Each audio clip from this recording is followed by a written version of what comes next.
মহিমান্বিত রজনী পবিত্র শবে বরাত। রাত ফর নফল নামাজ, জিকির, আসকার, দোয়া মোনাজাত করে আল্লাহর দরবারে প্রার্থনা করেছেন ধর্মপ্রাণ মুসল্লিরা। রাজধানীর বায়তুল মোকাররম জাতীয় মসজিদ সহ পাড়া মহল্লার বিভিন্ন মসজিদে দেখা গেছে মুসল্লিদের উপস্থিতি।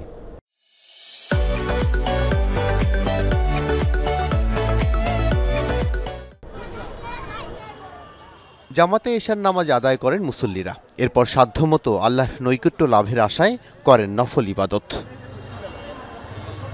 আল্লাহর কাছে আগে যা পাপ করছি, কান্দাকাটি করছি, মাপ চাইছি। দেশের পরিস্থিতি ভালো চলুক, আমরা চাই যে সবাই আমরা একাত্তরে মিলেমিশে চলতে পারি। আমাদের দেশটা যে অনেক মুসলিম দেশ হিসাবে অনেক সুন্দরভাবে যেন পরিচালনা করতে পারে, সেরকম লোকে আমরা চাই। এখন ভালো জিকির, আসকার, নফল নামাজ, দোয়া মোনাজাতে নিজের, দেশ ও জাতির এবং মুসলিম উম্মার কল্যাণ কামনা করেন। দিন 15 পর শুরু হবে পবিত্র রমজান মাস। সেই প্রস্তুতিও নেন মুসলমানরা। আমার দেশ ভালো থাকুক, সবাই একে অপরের সাথে মর্মিতার মাধ্যমে বসবাস করি। কিয়ামত আগ পর্যন্ত আমরা যেন এইভাবে আলেম ওলামায়ে কেরামগুলো স্বাধীনভাবে কথা বলতে পারি।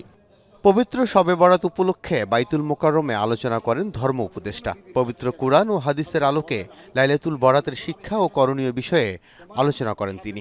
ইবাদত বন্দেগীর কথা জানান ধর্মপ্রাণ মানুষ। আজকের এই মোবারক রাতে আমরা আল্লাহর কাছে চোখের পানি ফেলে মাপ চাই। মানুষের হক আমরা দিয়ে দেব।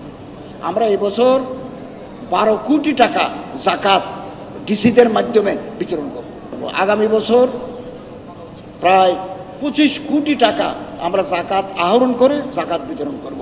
দুস্থ ও এতিমদের মাঝে দান খয়রাত করেছেন সামর্থ্যবানরা।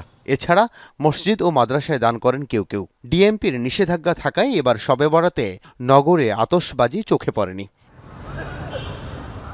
আল আমিন হক অহন, যমুনা নিউজ, ঢাকা।